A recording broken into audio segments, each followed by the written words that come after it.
Well, hello, Addie. How you doing?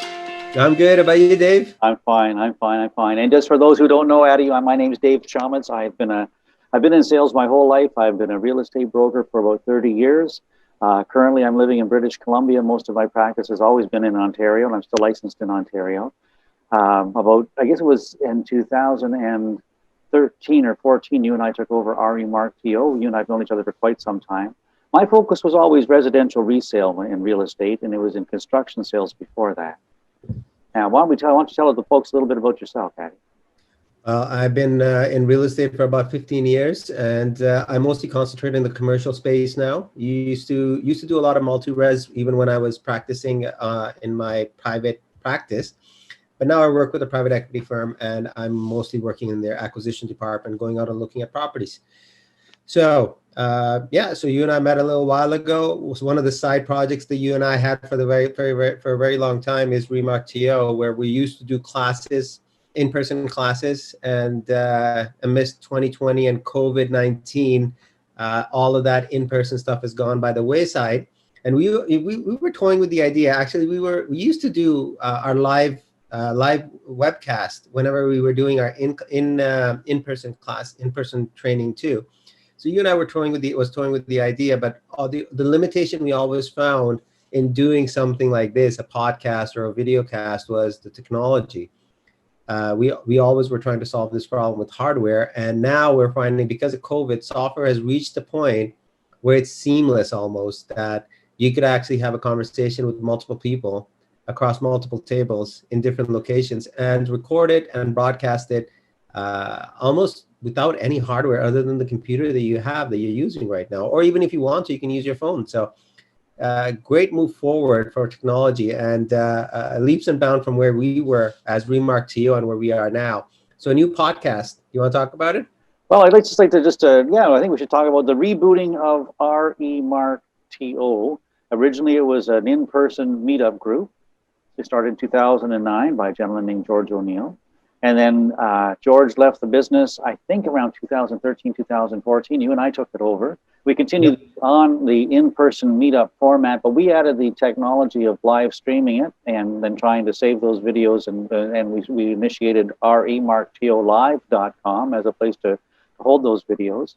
The goal has always been to share up-to-the-minute sales marketing strategies, tools, techniques, ideas, shared by the people who are actually doing them. It's never been a place for people to come as a talking head and tell the world what they should be doing, even though they never do it themselves. This is a place where people come who are actually doing something that's making them successful today, and they're good enough to share it with our members. And that's the goal to continue moving forward. That's exactly what we're going to be doing as well. And now more than ever, because of COVID, and because of the change in the marketplace and the change in the economy and the change in people's attitudes and buyer patterns and all the rest of it, now more than ever, that evolution of skills, or that pivot in the way people deliver their services, is more important than ever. And so it's just a wonderful time, because of the technology foundation we have, to be able to start to redeliver that kind of content. I'm really excited about it. I'm really, really excited about where we're going to be going in 2021. It's just a phenomenal. Yeah, me too. So let's timestamp this. This is December 2020. We're doing an intro. Our first guest, so this is episode 1. We're planning on doing a couple of seasons of this, and I think every season is probably going to be anywhere between, probably at the very least 12 episodes. So we want to do a yearly season. And then there's going to be bonus that are going to be sprinkled throughout. We're planning on releasing our podcast every first Monday of the month. So you're going to have fresh content coming in, and then there's going to be bonus content that is going to be sprinkled throughout the year.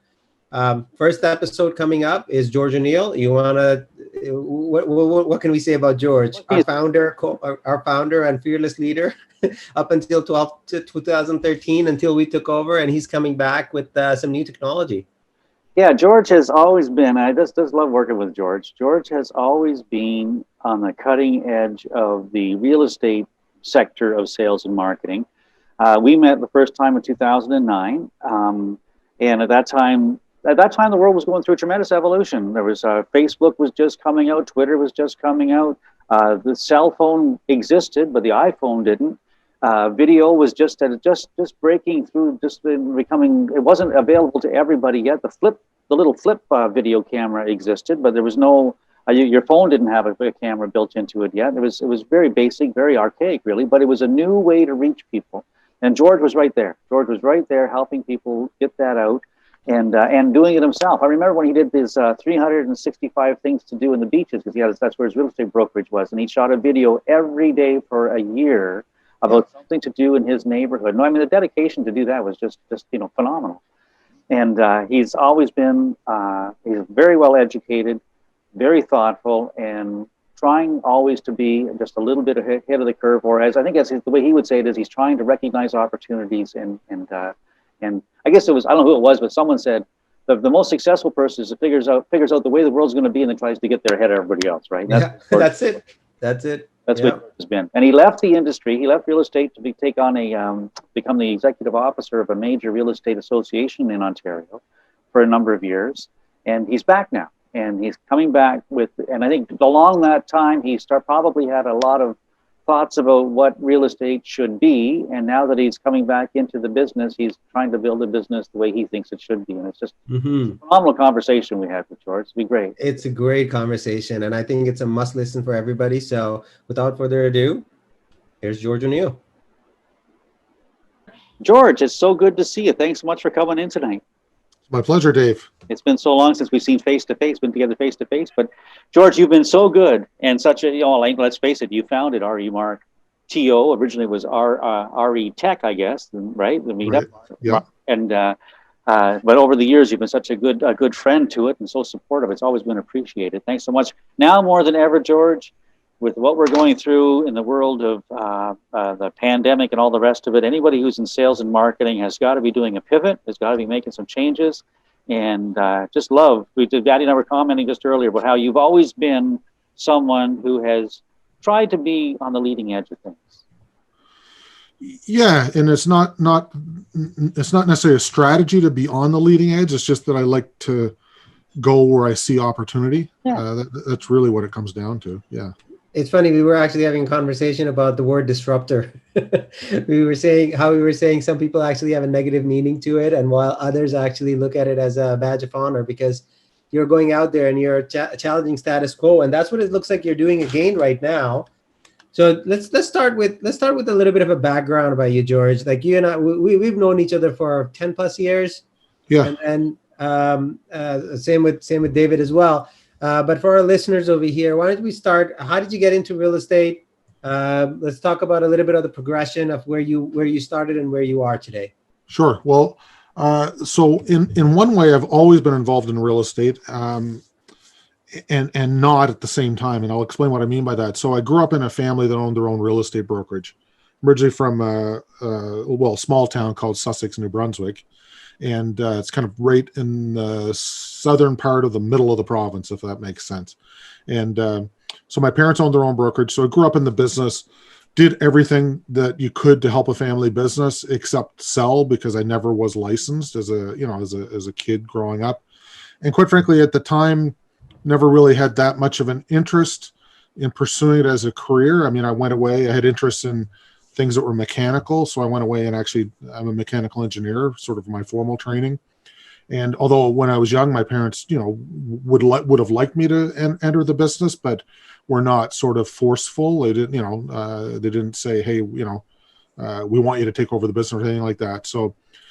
But I did have a chance to do a lot of things. I mean, did everything but, do the formal stuff with clients, helped with signs, helped with marketing, helped with organizing and being there during some open houses even, but not interacting with the clients, just sort of being around, all aspects. So I grew up in the business, and what I really learned at that time, I think, was the fundamentals of business and the love for client service or customer service, the love for having some values and standards and sticking to those standards, because anybody that is in the industry will know that there's times when you have choices to make, and you want to always take the high ground and look after your client's interests. So that was the genesis of what growing up in the business. But then I went away for a number of years, did other things, and I'll fast forward through all that. I mean, I spent a career as a management consultant and working in some other companies. But then I got to a point in my career where had a family, 2 young girls, was traveling a lot, and realized, if I didn't want to miss them growing up. So I had to decide, what do I do? So I essentially decided to start a real estate brokerage. So that's where this all started back in, I guess it's 2007 now. I went and got my license, worked for another brokerage for 2 years, because you had to, just like you do today, you have to sort of article at another company. Did that for the absolute minimum time I could. So it was 2 years and a day. I was out and had my own brokerage going. That was my plan all along. And I think it was just because of the background. I was very comfortable being around a brokerage, and knew sort of the ins and outs of what it took to run a business like that. Just having been in my family business, and then and that's led to kind of where I am today. Although I did take almost a 4-year hiatus and ran a real estate trade association, but I've now come back, and like we were saying at the beginning, I see an opportunity to do things, I think, for clients in a way that maybe haven't been done, and that's what Revalio is all about. So let's take a step back. So you started your own brokerage. That's O'Neill Advisors. Am I right? Yeah, originally it was called O'Neill Real Estate in honor of my family name. Their company in New Brunswick was O'Neill Real Estate, and then we changed it to O'Neill Advisors because after a few years, because we're broadening our services. We were actually selling businesses and doing some more complex things, and a little bit of consulting. And so O'Neill Advisors, and that's still the name today, O'Neill Advisors. And Revalio is the service inside O'Neill Advisors. So you want to talk a little bit more about Revalio? What is Revalio? Yeah, so Revalio is it's an online platform. We like to look at it as a multi-sided marketplace, or that's at least our objective. We're building it out, but essentially it's a place where consumers can go and get information very similar to what agents know, but the intention is not to replace agents. And there's a couple reasons for that. And you talked about the term disruptors earlier. We don't consider ourselves disruptors.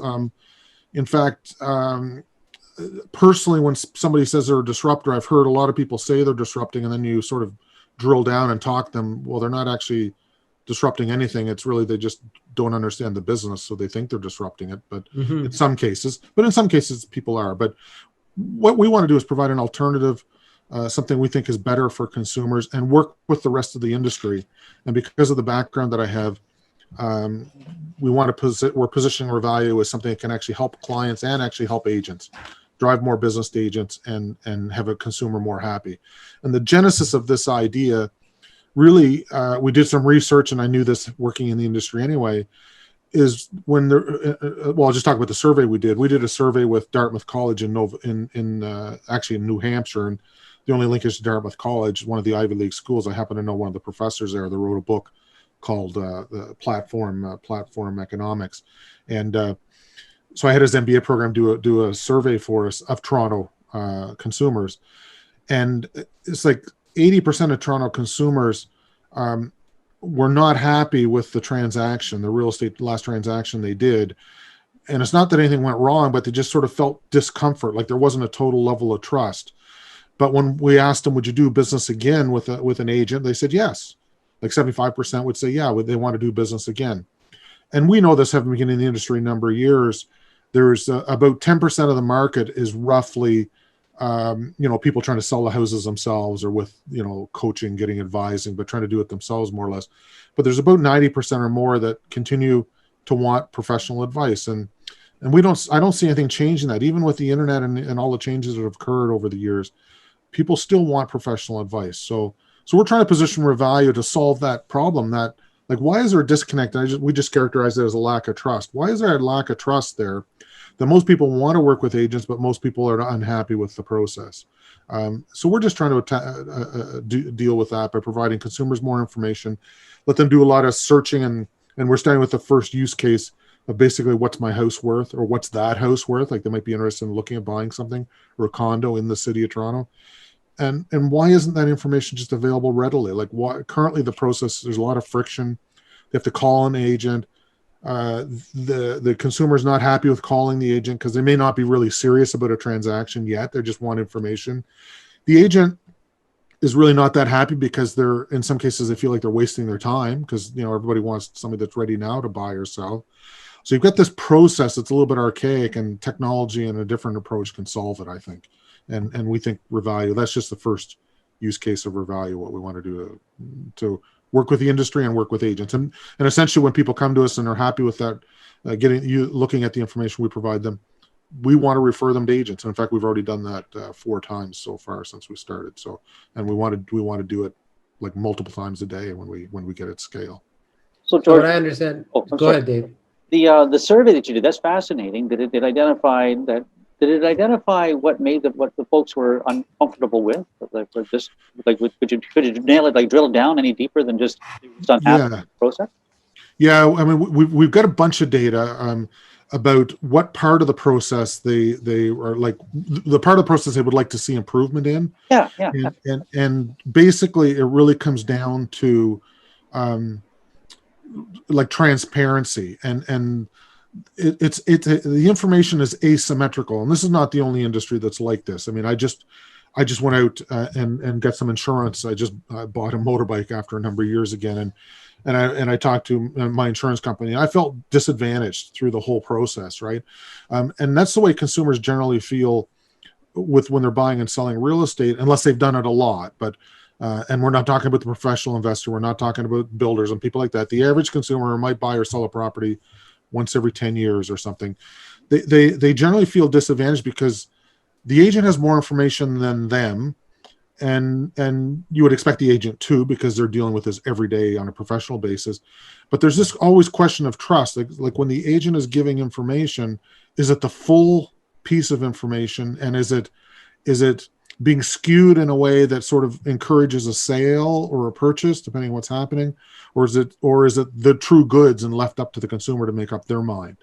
And I think an active realtor that's been in business long enough would admit that they've been in places like that themselves, where you can look at a customer's eye and they're wondering, are you really telling the full truth? So that asymmetrical thing is what we're trying to deal with. I don't mean to cut you off, George. Absolutely. Yeah. I think, and actually, I think probably the more experienced the realtor is, the greater the chance of that happening with a consumer they don't know, because you automatically filter out all the crap you don't want to share with someone, because you've already assumed it's, or you've already come to the conclusion it's not going to work for them anyway, right? Yeah. So, especially in a market like Toronto, where there's like thousands of houses available, you don't have to look at 1,000 houses to find the one that's right for you. And Right. oftentimes a good realtor, or maybe that's the wrong word, an experienced realtor will say, well, I don't need to show you 600 houses or tell you about 600 houses. You tell me your needs and I'll be your filter. And I can see how that certainly would, if someone was curious, particularly now with so much of information available online, I can see how the public would start to wonder, well, am I seeing everything? Is this being skewed for the convenience? He's only showing me houses that are in his neighborhood, kind of thing, right? Doesn't want to drive it. Yeah, exactly. There's always the question, and my experience has been the realtors are trying to do the right thing, but how do you deal with this lack of trust, or this perception of lack of trust? And I think we just need to look at this in a different way. And I'm a believer, in fact, you give more information to the consumer that builds a level of trust that they'll want to reciprocate and do business with you. Certainly. So it's actually the more you give, the more you'll get, right? George, I'm a big believer in that. How was Revalio then, George, attacking that? How are you approaching that? Right. So, well, like I said, the first use case is answering that. There's essentially 3 top questions, as you guys would know, and salespeople know in the real estate field. The first top question is like, what's my house worth, or what's that? Can I afford to buy that one? That's very always top of mind, no matter what transaction is happening. Second is, how's the market, right? Like, what's the dynamics of the market? Is it a good time to buy or sell, or just help me understand what's going on? And then the third question is, what's available? Well, there's all kinds of websites dealing with what's available. Realtor.ca, most of the brokerages have decent websites. Others are trying to pop up in the marketplace. And we're not necessarily trying to attack what's available. I mean, that's I don't want to say it's easy to solve that, but that's tried and true. You throw money and you put some developers, you get the data feeds, you can put that together. There's really little risk in putting that together. How's the market is doing? There's very little risk. I mean, we're doing daily videos now on YouTube, for example, and many people are in the real estate field. Like, we're doing this specifically because of the Toronto lockdown and trying to see, is there any learnings from the Toronto lockdown from a real estate perspective? Like, has it impacted the real estate market in any way? So we're just trying to follow that. So that's That's like, how's the market? So again, that's kind of tried and true. The real estate boards produce monthly market stats. There's all kinds of stuff there. But what's my house worth? What can I afford? Not from a mortgage perspective, but can I afford that house? You're walking down the street, or can I afford that condo? The only way to find that out today is to really engage a realtor. And if you're like a lot of consumers, the industry, the average in the US and Canada, you got to believe is similar, just because I don't think we've done the studies in Canada, but in the US, the National Association of Realtors have done studies that show that people start looking like 18 months out before they are serious about doing a transaction. They want to just get comfortable, look around, see what's going on. Well, most realtors, or most salespeople in general, not to pick, and I'm not picking on realtors, but we're just in the industry, but most salespeople in any industry, to work with someone for 18 months before there's a sale, that's a long time. And in some ways, you don't want to feel like it's a wasted time, but I think at a certain point, there's fatigue builds in. Like, the consumer actually is probably still interested, but there's fatigue building in, and the realtors got to pay the bills, and they're going to work on the deals that are closer to getting done. And so why not just sort of automate the whole front end of that sales process? So that's our view. So, but for those who haven't seen it before, just explain the automation, please. Yeah. So the automation basically is we have live data feeds. We're starting in Toronto, and we're focusing on trying to get Toronto right before we expand the markets. But this model will work in other markets. Is somebody types in an address for anywhere in the city of Toronto, and it will return what we believe the current market value of that residential address is, whether it's a house or a condo. Do they have to sign up for it? No. So it's just available right now, open to the public right now. You can just type in any address and you can get a valuation for that property. So go to revalio.com, revalio.com, type in an address in the city of Toronto, start typing it in, and actually it'll start predicting what the address is, and you click the address, and it will give you what we believe is an estimated market value. Now, we're working on the accuracy. We know what the accuracy is by price point. We need to improve especially the high end, you can imagine, just because there's fewer properties at the high end. But in the middle part of the market, we're pretty accurate. We're as good as sort of the benchmark out there that's in the US. Condos, we're, as we speak, literally implementing that now. And that's the first version, actually, I'm seeing today from my programmer. So, but again, we'll optimize and improve that. But that's the vision. Like, why not, give somebody an indication what the property is worth? You can get it with some work, talk to a realtor, or go to the land titles and do it yourself and get the whole sold prices and try to figure out how it's escalated. I mean, but to me, this is information that consumers should have. And this is not sold data, by the way. This is like what we think it's worth. Based on for sale right now. Okay, George. And history, yeah. Once the homeowner or the buyer, whatever you want to call them, comes to your site and does that, yeah, and they plug in an address and they get a value. It's almost immediate. This is what we think that property's worth, right? So what happens after that? So what happens after that? Hopefully that gives the consumer some information. Let's just take the seller side of that. Let's say somebody's thinking of selling. Okay. Well, it gives them an indication what that property might be worth. And if that's in the zone that they're thinking is sort of reasonable, because the best person usually that knows what their house is worth is usually the homeowner themselves, with a little bit of information, as we all know. Mm-hmm. And every homeowner will have an opinion of what their place is worth. But this just gives them another data point that when they contact an agent, and we would hope that they would ask us to contact an agent on their behalf, and then we would connect them because we pre-filter and we ensure that they're only great agents that we've actually worked with, and in the area that they want to that their house is located in that case. They would have a discussion with that agent, and then they would figure, are they going to sort of sell or list, or listen to that agent and get a proposal from that agent. So that's the beginning of the process. So. And that may not happen for a year or 2 years. Like, that consumer may be continually coming back.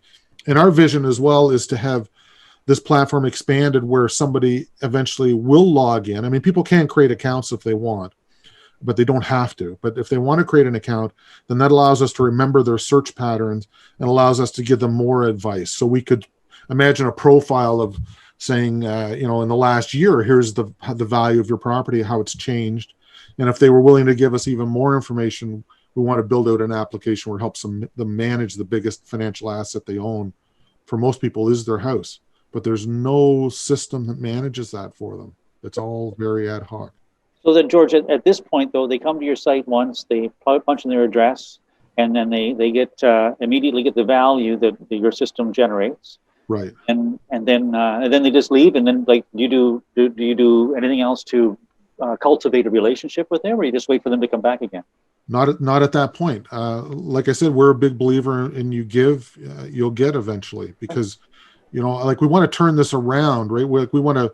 There's a difference between, and you guys are probably familiar with this term, right? This term, there was a change in marketing in the last few years from outbound marketing, which is the print ads and billboard ads, to inbound marketing, which is demonstrate your worth and people will come to you. Sure. So we're a big believer in demonstrating our worth and connect people to great agents and let them do business that way, as opposed to just pushing it. Yeah. A couple of questions I wanted to run by. So you mentioned something about automation. So let's say somebody does make an account. What sort of automation are you incorporating in your platform? Right. So, well, if they make an account now, they can get more information. So we'll actually show them the 3 comparable properties, the most comparable properties that we use to help determine that value and the characteristics of those properties, and some of the recent information that we have on those properties. And we'll also let them sort of walk around the neighborhood. That's what we're doing now, so they can check one property can lead to another one and look at the variables that way. And so it's kind of very interesting. Beyond that, we're building out. We don't have it built yet, but beyond that is this vision of having an asset management tool for real estate. I mean, in the commercial space, and Addie, you may be aware of this, or what you do now in the commercial side.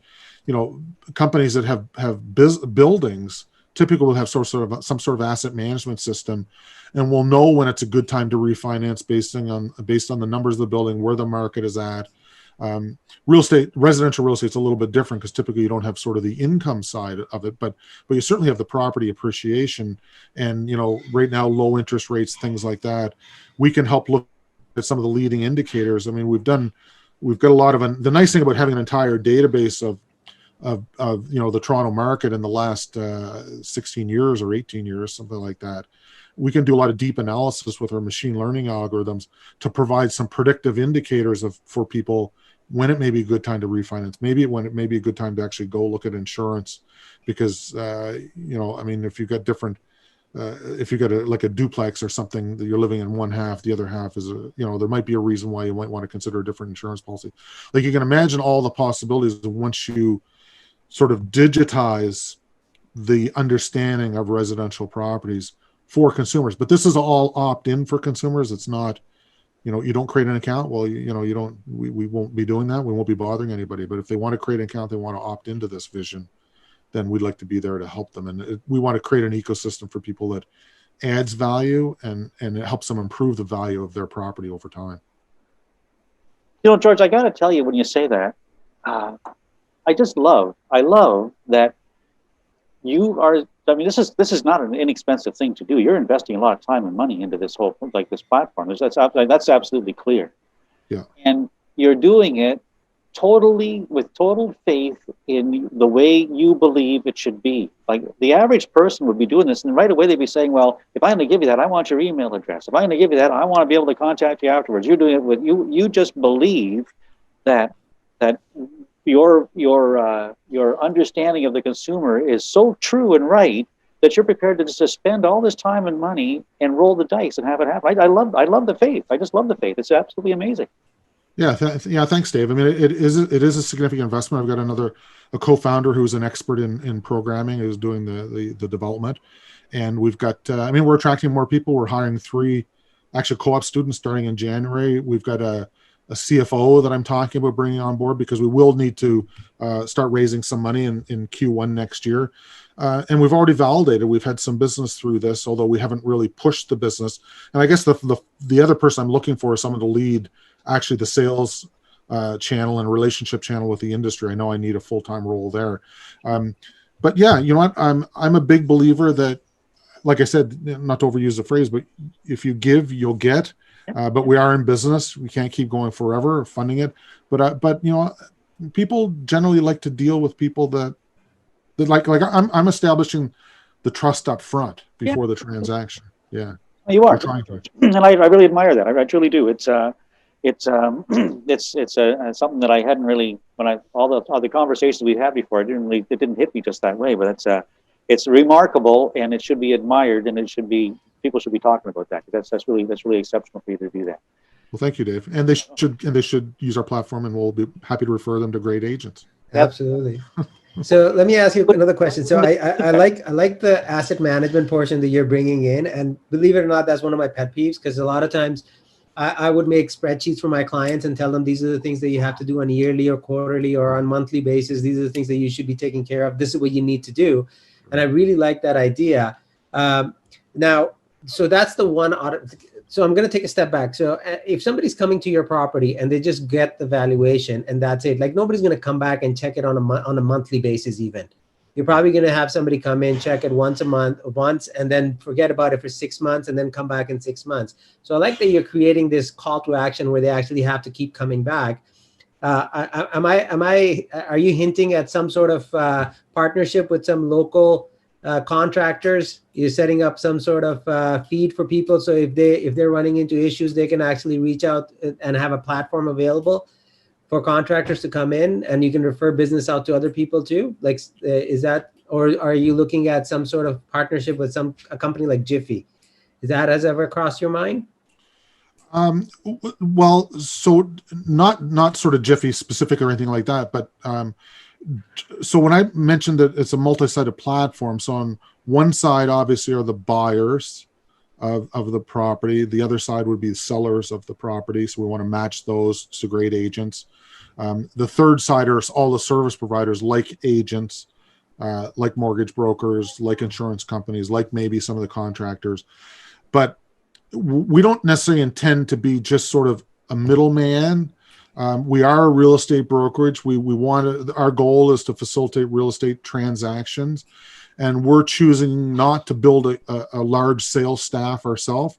I do want to recruit a couple of good agents to be able to manage the relationships with the rest of the industry, but basically we'll work on a referral basis. So that's the primary focus, is a brokerage that satisfies that need, solves that problem of asymmetry of information in the industry, refers consumers, buyers or sellers to great agents to complete the transaction, automate a lot of the menial parts of that process and make it a lot smarter, build an asset management system that allows consumers to stay with us basically through a lifetime and with their agent. Right now, one of the problems people have is, unless they do stay in contact with their past clients from an agent perspective, they kind of lose them, right? Because it's hard to stay in contact. But this creates a reason for the consumer to keep using the platform to help improve their value over life. And then if we can suggest, and this is an if we can suggest, contractors and others along the way, yeah, that might be a part of it. But our goal is not to build sort of an advertising engine or anything like that. Okay. Yeah. George, would it be safe to say that where the rubber meets the road for your business, like in order for you to be profitable, you have to build a strong enough relationship with the general public to be able to either have your own in-house agents service their needs, or be able to make the connection between the consumer and another real estate agent. Is that fair? Yes, that's very fair. And our vision is that we don't want to build that in-house sales staff. Like I said, I just want a couple of people to be able to manage the relationships. But we want to work with the rest of the industry and send them business, because this platform is scalable. So it doesn't matter about geography once we get it organized for Toronto. So we'll be able to send business to, anywhere, basically. Sure. Right? So At then least in Canada. To take it the next step, then, by building it the way you're building it to establish trust with the consumer, if you're able to cultivate that relationship to the point where they actually reach out to you and say, well, you know what, George, it's our Mr. Revalio guy. It's time for me to actually sell this house, or I actually want to buy a house now. Can you help me with that? You have a very warm lead. You've got someone who's you would expect to come to close a deal on this one, right? 100%. Like, we don't look at us as a lead generation machine or anything like that. Like some things are on the web. Like what I get really disappointed is where people are advertising, like, type in your address and get your home value. Well, you type in their address, the next thing it asks is for email and a bunch of stuff, because then they're going to do it the old school way, right? That's just, I call it clickbait. We're not like that. No, we want to, we want to build a trusting relationship with consumers, and when they're ready or close to being ready or really want some professional advice, we'll connect them to great agents. And I would suggest, and so far our model proves it, that the majority of time, and I've seen it, as I mentioned, as a kid growing up with referrals. I mean, the best thing a good agent loves is actually a referral, because usually when a referral comes in like that, they're pretty warm. In fact, I would call them hot. Like they've decided they're going to buy or sell usually. From a sales perspective, George, from a 30-year-old, like a realtor for 30 years, a big percentage of my business has always been realtor to realtor referrals, and that's the easiest money you can make. There's no question about it. And you're meeting someone who is already committed, is already there, and they already have information, and there's no question in the world that's the best client you can get. If you don't have, I mean, it's the best client you don't know that you can get. It's just amazing, absolutely amazing. Yeah, exactly. I love that. So, George, you want to share your contact information on how people can get in touch with you and how they can find out about this amazing tool that you're bringing to the market? Yeah, so I mean, the easiest way, anybody that wants to reach out to me directly, so George at revalio.com, so GEORGE at REVALIO, just like it says here on my website, on my t-shirt, revalio.com. And just check out revalio.com. My coordinates are also on there. And you know what? I'd love to get feedback from anybody. I mean, it is in beta. We are committed to make this work. We're gone beyond sort of testing. I mean, we've spent a lot of time developing the models. They're only going to get better, and we're trying to solve this problem that is in the industry. And we think that the relationship between consumers and agents will become even stronger and better when we help them through this important decision people are making when they're buying and selling, because it's a big dollar amount. Most people don't want to go through it alone. They just want more information, and if they're on like a level playing field with their agent in terms of, the agents will always have more information just because they're doing it every day. But if they can get on a level playing field and mitigate or remove this sort of element of potential mistrust, we think that that could be a winning proposition. So we'd love to get your feedback too, right? Or to tell me your comments and stuff. We're listening. We've got an advisor group of agents. We've got an advisor group of business professionals, and we have a few people that in the consumer side that were kind of our advisors. So we'll listen to anybody's input, and we'd love to hear from everybody. So you have your condo market coming up soon. Yes. So right now it's only available for freehold, if I understand correctly. Well, condos is there as of like a couple of days ago. It's actually live on our website, but I'm actually going through testing it now, and I'm just not sure how accurate it will be, but it will be accurate eventually. But yeah, it's there. What's the percentage right now of accuracy that you're predicting for the freehold side? Well, so yeah, I mean, and we're happy to share this information. We'll actually at some point put a study. This is one of the projects I'm going to get one of the students to work on for the new year, and we'll publish it on our website. But basically, we're plus or minus like across the market, median number is 8%. 8%. Yeah, and then that's not bad. It's an indicator at the end of the day, right? Because it's nothing beats actually doing a proper CMA for a property. But for a quick and dirty overview of where the property sits right now, I think it's a good number. And then if you have KPI, some key performance indicators, you could actually see if the market is going up or down, and you can sort of predict what's happening if you have all that data available. Yeah, exactly. And part of these videos that we're doing now on a daily basis, just through the lockdown, we've got kind of a few KPIs that we're publishing every day and talking about that. And but we'll improve this over time.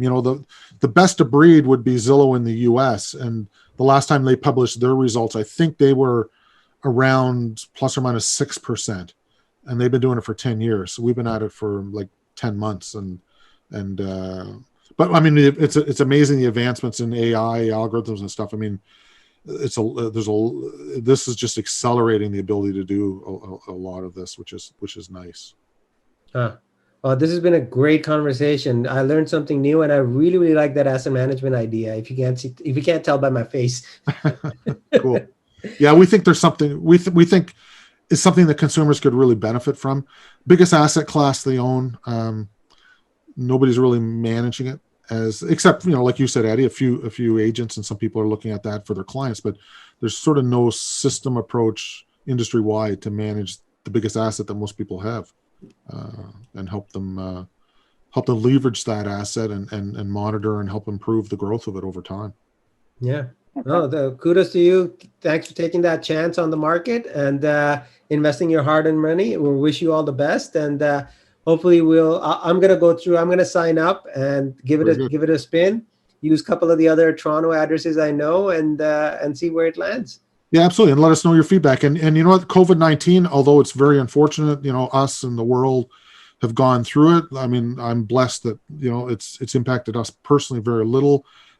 Except keeping us in our home offices and stuff. But it's been a great time to build this out. And in fact, it just proves and further reiterates that people want access to more information themselves.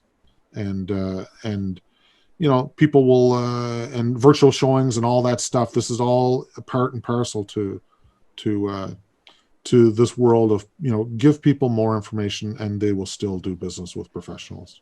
Absolutely. So George, would you come back towards the end of maybe about the same time next year and bring us up to date with how things are going?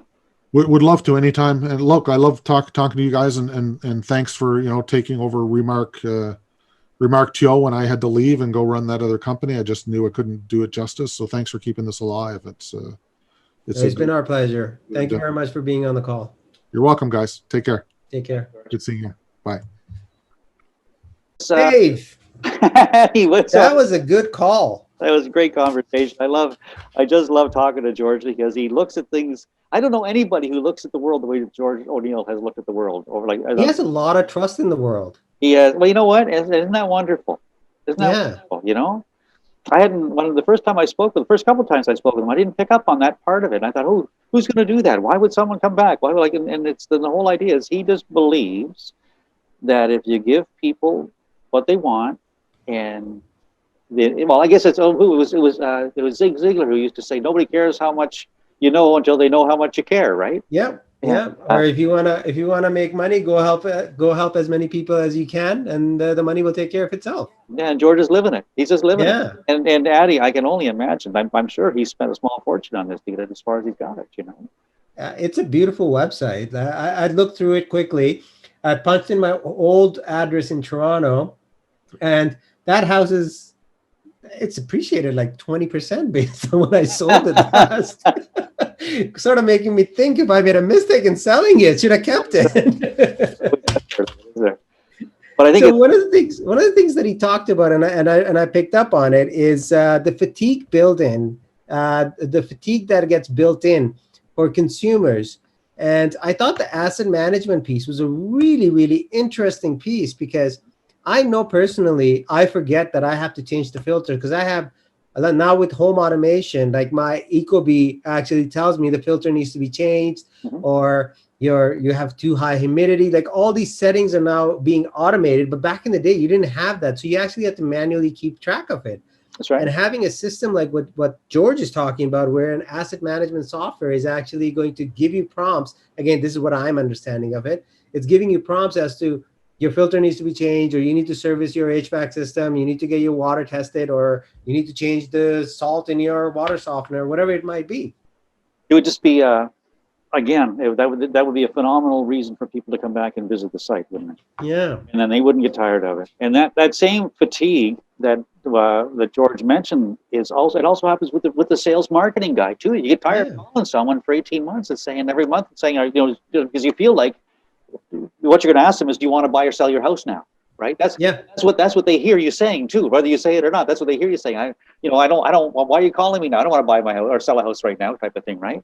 And this is a phenomenal way for George's platform to build a relationship by giving, and then when someone's ready to do something, they'll come back. The proof will be in the pudding, and I guess maybe the next year at this time we'll know just how well it's doing. But it's the whole concept to me is just an eye opener, just phenomenal. Yeah, I still think that he should actually ask for an email, but that's just me. Well, probably 9 out of 10 would agree with you, Hattie. But the fact that he isn't, I think, speaks very loudly to the kind of person that he is and the kind of business that he wants to build. Yeah. No, I agree. I agree. For that. Absolute respect. Well, we're excited. We have a whole bunch of new speakers lined up after this too. This was a really good call with George. I'm looking forward to the next ones we have lined up. Do you want to go through some of the speakers that we're going to be talking about, or do we want to do a teaser at this moment in time? At this moment in time, I don't have a teaser lined up, Addie. I've been waiting for a couple of replies. There's 2 or 3 folks. I think it's safe to say, though, that because of where we are in the world right now, the content that we're going to be delivering, this is very indicative. Tonight's conversation is exactly what we're going to be delivering. Something to think about, something that you may be able to grab a hold of and take to a new place, something that'll change your perspective, something you can pivot on, something to be a new dynamic, a new paradigm, whatever it might be. This is the time of change. This is a time of great change. And someone once said that in times of great change, the learners will succeed, and the people who simply learned something a couple of years ago will be perfectly prepared to receive a world that no longer exists. Yeah. And so we have to be prepared for the world we're coming into, not the one that existed 2 years ago. And that's the target. Great words to end the call on. Excellent, Danny. We'll talk again soon. Yeah. Well, don't forget to subscribe, like, and if you guys are listening to us on a podcast, make sure that you give us 5 stars. If you can put a couple of notes in there, that'd be great as well.